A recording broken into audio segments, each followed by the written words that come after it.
Hey guys, welcome back to the channel. My name is Marnie Stein. If this is your first time being here, welcome. I'm excited for you to join me in this video today. And yeah, a little bit about myself. I'm an author.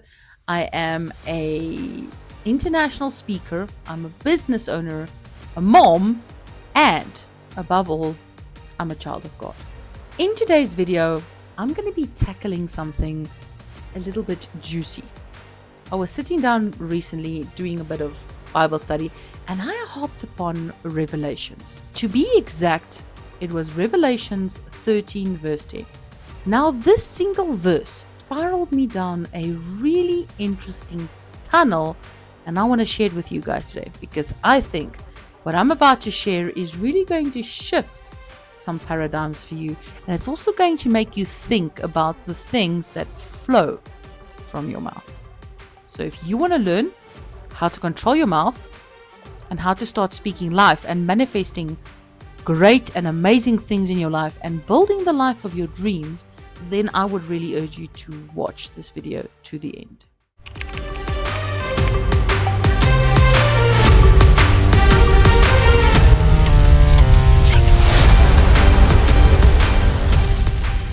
In today's video, I'm going to be sharing some really captivating things. It's going to be covering a bit of violence, and it's also going to be covering that urge that we have, or that calling that we have to endure the bad things in this world. Because let's be honest, one of the biggest arguments going all over social media and all over the world is, why would God, which is all loving and good, allow evil things to happen? This was a tough question when I heard it the first time, and it did make me think. But Revelations really made me see things a little bit different. Is God really the tyrant that people make him out to believe? Is he the orchestrator of all evil in this world? And does he turn a blind eye to all of the bad things that are happening around us? Let's find out. Whenever I do my Bible study or I research a certain topic, I use what we call the Feynman Technique. This was a technique that was designed to help you break down complex ideas and simplify it into its easily or smallest parts, in order for you to truly understand the depth of it. So I am going to be using the Feynman technique in my video today to explain this as simple as I can possibly do. So I'm going to break it down, and I'm going to try and create small digestible pieces to help you truly understand and capture the depth of what I'm about to share. So the first question that we need to digest out of Revelations 13 verse 10 is the following. Why does suffering happen? How does our own decisions contribute to it? And what does God want us to do? Now I know these are really deep questions. Bear with me while I break it down. This piece tells us that there is some really bad things floating around us that we don't truly understand. Jesus tells us in this piece that we need to endure, that we need to accept the fate that befalls us, and that we have to endure this race. And I like to think of it like facing a bully. When you are facing a bully, what do you truly do? Do you run up to it and smack it in the face, or do you just endure? The reality is you can't give up, and you have to stay true to what is right. This verse also points out to us that our decisions have a lot to do with the evil that is within the world. Because whether we want to admit it or not, there are but only two forces in this universe: the force of good and the force of bad. Now, the reality is, God is loving. Jesus is love. He is patience, kindness, and all of the good things. But in that same breath, he also created evil. Whoa! I know the Christians don't like to hear this statement, but it is the truth. And I'll tell you why. Evil had to be created by God. Without evil, there is no free will. Here is the truth. The day when Adam and Eve ate of the fruit in the garden, not only did they unlock the key for all of us to make our own decisions, but they also unlocked the key for us to know the difference between good and evil. And that was the eternal sin in the beginning. We were now aware of what the difference is between good and evil. And guess what? We had free will. So that means that you have the will to decide good or bad. So the reality is, you're either going to choose the beast or Jesus. That's your choice. I know there's many people that will sit on the sideline and say, I'm not going to make a choice. There is no God. There is no good. There's no bad. There's no afterlife. Just because you're sitting on the fence and you don't want to pick a side doesn't mean that that decision is not going to be taken for you. The reality is, when it all boils to the end, you need to make decisions whether you are going to be a good person or a bad person. Take religion out of it. Take Jesus right out of the equation. Everything that he said, we have to love each other, we have to be kind to each other, we must forgive each other. Is that just a religious standpoint, or is that a moral standpoint? The reality is, it's a better world when we all follow these principles.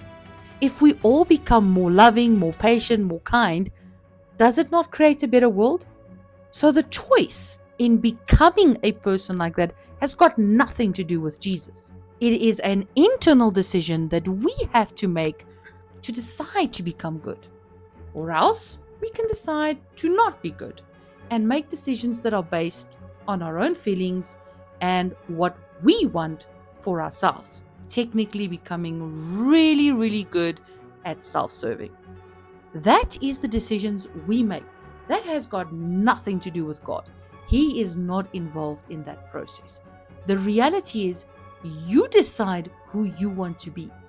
You can't backtrack then when you don't like where you are and what you've become, just to turn around and say, well, God, it's your fault. You made evil and therefore I chose evil. That just doesn't sound right. You made a willful and intelligent decision to do evil, because whether you want to admit it or not, you know that it is not a good thing to lie. Inherently, that is not a good thing to kill people. You know that it is a bad thing to do evil. It's a natural instinct for us to not want to do bad things. So if you have that moral compass, you can't turn around and say that your decisions are just based upon outside forces. Now, your decisions comes from your center, and your center is either self-serving or it is loving. So now let's circle to the question of why, if God is such a loving God and he's such an amazing person and he's all of these great things, why is there suffering in the world? Well, I don't think many of you are going to enjoy this answer, but here is the truth either way. The reality is that God and Jesus is neutral. What? What do you mean, Marnie? What do you mean they're neutral? I thought they stood for love. Absolutely. They are the example, the prime example of what a good person should be like. And the enemy, devil, and all of his bad guys, they are the prime example of what all bad things should look like. Because here's the thing, you have free will. Therefore, you get to choose this way or that way. That is the only two choices. Even if you decide to sit on the fence, unfortunately, that decision will be taken for you at the end. Whether you like it or not, because the reality is you are going to die and you are going to leave this earth. And it doesn't matter what you believe. There is going to be something that's going to happen after this. Because I cannot for one moment believe that we are so magnificently designed that there is nothing beyond this. Now, why would a God that loves so much have so much suffering? Well, you are the reason. I am the reason why suffering exists. What, Manya? I don't do suffering. I'm a good person. Well, guess what? You make decisions every single day. And that decision has two possible outcomes, good or bad. You can't get away from that. You can't hide away anymore and say, well, I didn't have another choice. You did. And the real reason is people are no longer taking responsibility for the decisions that they make. And that is the cold hard truth. So the reality is, think of this universe and God as being a huge scale. On the one side, there's good, and on the other side, there is evil. You get to decide with your decisions whether you're going to be putting some baggage on the good side or the bad side. So this is the reality. Every decision that you make has either a good implication or a bad implication. When you lie to serve yourself, it will go on the bad section. But when you tell the truth, even if it breaks you or hurts you, it goes on the good side of the scale. So why is the world in the turmoil that it is today? Because we choose for it to be there. Now, you might not like what I just said. You might think that I am crazy and that I have just lost all my marbles. But if you go and sit down for a moment and truly listen to what I'm saying, it's going to start making sense. Because the reality is, God cannot make a decision on behalf of you. Neither can the enemy make a decision on your behalf. What they can do is influence that decision. And no one can influence you in a direction which your heart is not already open to listening. So the reality is, if you want to manifest and create a life that is amazing and it is wonderful, you have to start here. Because if you do not start within, nothing is going to change. So I would truly urge you to truly sit down and think for yourself, what is the power of my words? Because this huge scale does exist. Biblically, I can prove it. Because let's look at Noah's flood. God searched the earth and found only one man that was good. And what did he do? He had to wipe the slate clean. He had to bring the scales of balance back into order. Now, I know the Bible doesn't reference a scale, but God does not make decisions on behalf of us. And the reality is, if there is no more good, then there's only evil. And we are the orchestrators of a good or an evil world through our decisions. And that is why Jesus came to the earth and died on a cross, to teach us and show us what is the example of a good person, a person that truly wants to be good. He set an example for us so that we can follow it. Because the reality is, as human beings, we cannot follow something that we didn't see an example of. And now you might have the argument, yeah, but it's the whole argument about, is Jesus real? Did he really die on the cross? Did he exist? Is he a prophet? I don't care what you believe around Jesus. But if I look at his life, if I look at what he did and what he stood for, I want to be like him. Why would I want to be like anybody else? He stood for justice. He didn't condemn people. He didn't hate on people. He loved them. He forgave them. He ate with them. He was compassionate. He was patient. He even endured a man that he knew was going to betray him. He endured him and loved him to the very end. He didn't condemn him and hit him over the head and said, yeah, why are you going to deceive me? No, he said, go and do what you must do. Guys, I want to be like that man. I want to be like Jesus. And that is why I'm doing what I'm doing, because I have a deep and intimate relationship with Jesus, not based upon my feelings, but based upon who he is. And I want to be like him, because when I am becoming more like Jesus and I make decisions very similar to the decisions he made, I am adding onto the scale on the good side. So here is the question I pose in this video. Which side of the scale are you adding? The good side or the bad side? Because whether you want to admit it or not, we are the drivers of good and bad in our earth. Absolutely. And I know many will come and say, yeah, but how can it be that a 4-year-old girl that dies young or whatever, people get raped, and that the reality is when these bad things happen is because people make decisions on the bad side of the scale. And they made a decision that has a ripple effect to the people around them. We cannot stand here and say, yeah, but it's God's fault or it's the devil's fault. You made a decision, and that decision has a consequence. And sometimes that consequence is bigger and deeper than you could have ever anticipated. And that is why you need to weigh the depth of your decisions and the words that flow from your mouth, because every word that comes from your mouth is an example of your heart. So I would really urge you to start weighing your words and truly thinking about which side are you batting for. Because coming back to Revelations and Jesus telling us to endure this race, it's not always easy to do the right thing, is it? It's not always easy to stand for truth. It's not always easy to be the only one in the room that is willing to stand and do what is right. And that is what Revelation speaks about. Don't do evil just because it's the easy thing to do. Let's be honest, doing evil is easy. Stealing is easy because it solves your problem. You need money, you steal money, problem solved. It's harder when you try and do it the right way, because that's just how it is. And we have to endure through this. So, in Revelations 13 verse 10, it is showing us that our suffering is not coming from God's hands. It is coming from our own decisions. And let's be honest, this world was not God's original design. This is not what He wanted. If you go back, you would have seen His original design. You would have seen what He originally wanted for us and with us.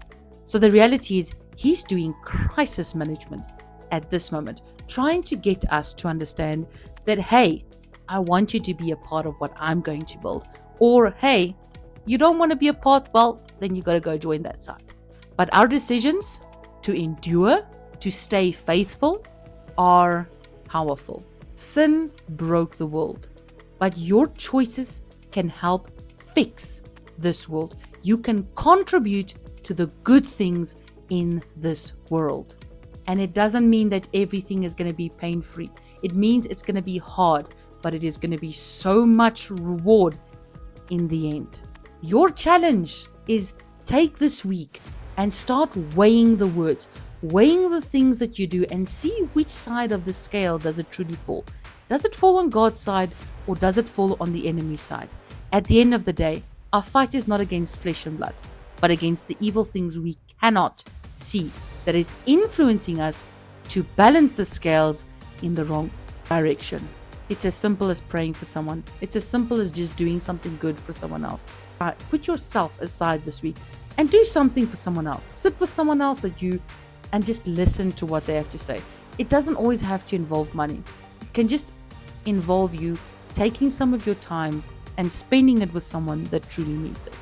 So guys, if you enjoyed the video and I added some value to your life, please think about subscribing, also hitting the notification bell. I would really appreciate it if you give this video a thumbs up and possibly share it with someone else, because I think this message really resonates with a lot of us. And I truly hope that I have shifted your mindset towards truly taking accountability of your decisions and the thoughts and the words that flow through you, because you are co-creating with God. There is no illusion about that. If you want to learn more about that, then I suggest you go and check out my book that is coming out very soon, that is going to shift a lot of the concepts and the ideas that you have and show you that you are not just idly sitting by and God is doing everything. You are co-creating with Him, and the question is, what are you co-creating? So thank you so much, guys, for watching. Thank you for spending this time with me. As always, may you have a blessed and awesome day, and I'll see you in the next video.